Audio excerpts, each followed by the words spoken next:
Certo dia fui visitar a minha tia e cheguei bem na hora dela aplicar um Sorine nas narinas do seu filhinho. Então percebi que ela pegou debaixo do cobertor. Intrigado com aquilo, perguntei: por que a senhora deixou o conta-gotas debaixo do cobertor? Então ela respondeu: ora, o médico pediu para aquecer um pouco antes de aplicar. É claro que o soro não ficou mais aquecido por ter ficado debaixo do cobertor. Você sabe por quê? Você sabe por que, ao colocarmos o pé no piso, numa cerâmica, sentimos que ele está mais frio? Você sabe por que, ao atritarmos as nossas mãos, elas se aquecem? Nós percebemos que ela fica mais quente? Respostas para essas e outras perguntas sobre termologia, o estudo do calor e da temperatura, você vai encontrar aqui na nossa Luxo Aula. Roda a vinheta aí! Alô, o Dilip chegou, aula de ciência, abre o caderno e vamos estudar. Termologia é o assunto da nossa Luxo Aula de hoje. Acompanhe comigo no slide. Termologia é a área da física que estuda a relação entre energia térmica, como por exemplo nós temos a caloria, o calor latente, o calor específico, o equilíbrio térmico. Nós temos também a condução, a convecção, a irradiação. Então esses assuntos nós trabalharemos agora na Luxo Aula. O calor designa a troca de energia entre os corpos, sempre do mais aquecido para o menos aquecido. Então, se essa energia precisa estar em trânsito, então que trânsito seria esse? Do mais para o menos aquecido, ok? Sempre nesse momento. Temperatura é a grandeza física que indica a agitação, ou ainda a energia cinética média das partículas de um corpo ou de um ambiente. Fazemos isso com o uso de um termômetro. E aí você observa que tem um termômetro digital, um termômetro analógico, né? E aí você consegue verificar essa agitação das partículas de um determinado corpo. Nesse slide aqui podemos perceber o efeito da agitação das partículas em um material sólido. Por exemplo, aqui nós temos um material com pouca agitação cinética, então relativamente está relacionado com baixa temperatura. Um corpo sólido onde a sua energia cinética estiver maior, automaticamente a sua temperatura também será maior. Como observamos também nessa imagem, né? A agitação das partículas, né? A agitação cinética então dessas partículas transforma então, aumenta então a temperatura desse corpo. Então, quanto menor a agitação cinética, menor a temperatura. Quanto maior a agitação cinética, maior a temperatura. E aí, com esse quadro de resumo, percebemos que calor, característica dele, trânsito de energia cinética molecular dos corpos, mais quentes para o mais frio. No caso, temperatura, nível de agitação de moléculas e átomos em sua relação com o estado térmico. E como é medido o calor? Cálculo sobre trânsito de energia térmica entre corpos ou sistemas. E a temperatura, os termômetros medem a temperatura gerada a partir da movimentação das moléculas e dos átomos. A unidade de medida do calor, então, é caloria ou joule, lembrando que uma caloria corresponde a 4,18 joule, e a temperatura tem as suas unidades de medida em graus Celsius, graus Fahrenheit e Kelvin. Nós vamos abordar mais tarde sobre essas escalas termométricas. O calor, a dilatação e as mudanças de estado físico estão intimamente relacionados, né, diretamente relacionados.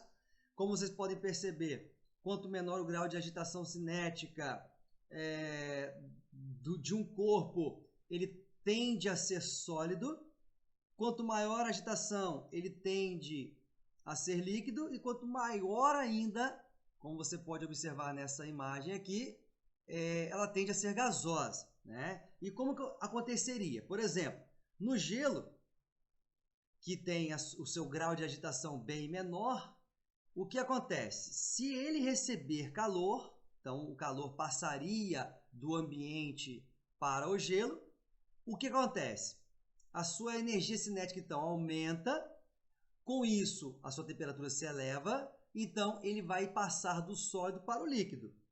No caso, se eu continuar inserindo calor numa matéria líquida, que é o caso aqui da água fervendo, né? Ela está no fogo, né? Então está recebendo muita energia, as suas partículas começam a se agitar, e aí, obviamente, ela tende a passar do estado de líquido para o estado gasoso.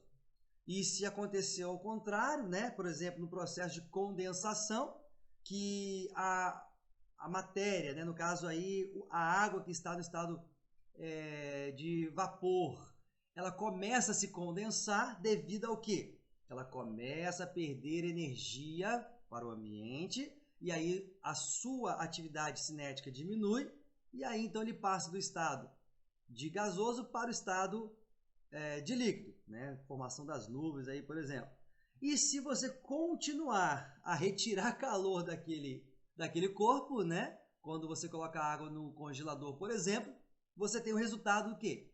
Que a água líquida perde mais calor ainda e se torna gelo, né? Vira sólida, porque a sua energia foi se perdendo, né? O calor do seu corpo foi se perdendo para o ambiente. Então a matéria passa do estado de líquido para o sólido no processo de solidificação. Dentro da transmissão do calor, nós temos aí a condução, que nada mais, nada menos é a propagação do calor em meio sólido. Então você tem aqui uma barra de ferro que seja, se você aquecer uma das pontas, né, de partícula a partícula no ferro, então, matéria sólida, ela vai aquecendo as suas moléculas próximas, né, até, obviamente, encerrar essa energia. Então, um fogo, quanto mais intenso, né, maior a área da barra que eu vou conseguir aquecer, né? Então, condução, propagação do calor em meios sólidos. No caso da convecção, nós teríamos aí a passagem do calor, né? A propagação do calor em meios gasosos ou líquidos. Então você teria o ar, né, que transmite o calor por convecção. Nós teríamos a água, a líquida mesmo, por onde o calor pode se propagar por convecção. Então, meios líquidos e gasosos, propagação do calor por convecção. E a última forma seria a irradiação, que tanto seria as ondas eletromagnéticas, né, do Sol, quanto também a irradiação do fogo, né, a energia do fogo. E aí o que acontece? Não precisa de um meio material para se propagar. Então, se você for analisar das 3 formas de transmissão do calor, a irradiação não precisa de meio material. Já a convecção e a condução precisaria de um meio material para se propagar. E aí, de acordo com o que foi explicado agora, nós temos uma situaçãozinha aqui, onde uma pessoa está colocando a mãozinha por cima do fogo, outra com a mãozinha na lateral do fogo, e o outro com uma barra de ferro aqui, segurando a barra de ferro próxima ao fogo. O que acontece? Quem aí é condução, quem é convecção e quem é irradiação? Então aperta pause no vídeo aí e já tenta responder.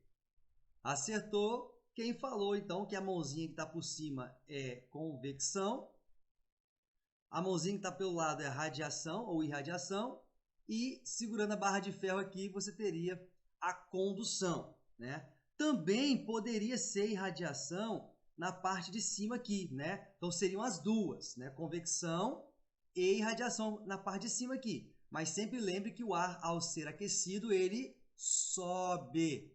Então, a tendência de queimar a mão na parte superior do fogo é maior do que quem apenas coloca a mão, né, ou o corpo, que seja, na lateral do fogo. Perceberam? Porque além da irradiação, vai a convecção. O calor, né, a energia, passa com mais intensidade aqui para cima. Tranquilo? Calorias, então, calor específico e calor latente. Calorias são as unidades medidas referentes à quantidade de energia do alimento. Então, nós teríamos uma referência aqui, né, um valor nutricional de um pacote de biscoito qualquer, onde informa para a gente que uma porção de 30 gramas, né, 5 biscoitinhos aqui, teria 128 quilocalorias, né, ou 538 quilojoules, porque uma caloria corresponde a 4,18 joules. Então, isso aqui seria o valor energético, né, o valor calórico desse alimento. Então, caloria seria esse conceito. Já no calor específico, é a energia necessária para elevar 1 grau Celsius a massa de 1 grama de uma substância. E como que nós poderíamos aplicar esse conceito aí na prática mesmo? Você tem aqui uma imagem da praia, onde a areia e a água seriam os nossos materiais de referência. O calor específico da areia é menor, o calor específico da água é maior. Então, a quantidade de energia para aquecer a areia também é menor. O que acontece? Eu insiro, por exemplo, o Sol, né? O Sol seria a nossa fonte de calor aqui, vai incidir ao mesmo tempo aqui na areia e na água. Quem vai se aquecer mais? A areia. Por quê? Porque a areia tem um calor específico menor. Então, ela fica mais aquecida do que a água. Por isso, a gente pode até queimar os pés, né, ao andar numa areia em pleno meio-dia, né? Um sol intenso aí. Tranquilo? Então, vamos fazer então um exercíciozinho para verificar se você já aprendeu alguma coisa. Ao visitar a praia durante um belo dia de sol, perceberemos que a areia estará bem quente, enquanto a água estará fria. Marque a alternativa que explique corretamente o motivo da diferença de temperatura entre as duas substâncias. Letra A. O calor específico da água é muito menor que a da areia, por isso ela não se esquenta facilmente. É correto?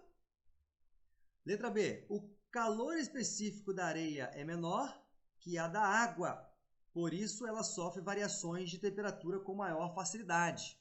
Vai pensando aí. Letra C. A quantidade de água é infinitamente superior à quantidade de areia, por isso a água nunca se esquentará. Letra D. Por ser um líquido e apresentar maior proximidade das moléculas, a água sempre apresentará maior dificuldade para elevar sua temperatura. E letra E. Todas as explicações acima estão incorretas. Aperta pausa no vídeo e verifique se você acertou. Quem marcou então a letra B, o calor específico da areia é menor do que a da água, por isso ela sofre variações de temperatura com maior facilidade. Foi o que eu falei, né? Se o calor específico da areia é menor, eu preciso de uma energia também menor para fazer ela elevar. Mas se eu manter aquela quantidade de energia junto com outro corpo, é o que acontece então aqui, ó. Calor específico menor, então a sua variação de temperatura vai ser maior. E no caso de calor latente, é a quantidade de energia necessária para mudar o estado físico de uma substância, e aí podemos fazer esse cálculo, né, com essa formulazinha aqui, Q de quantidade de calor é igual a massa vezes o calor latente.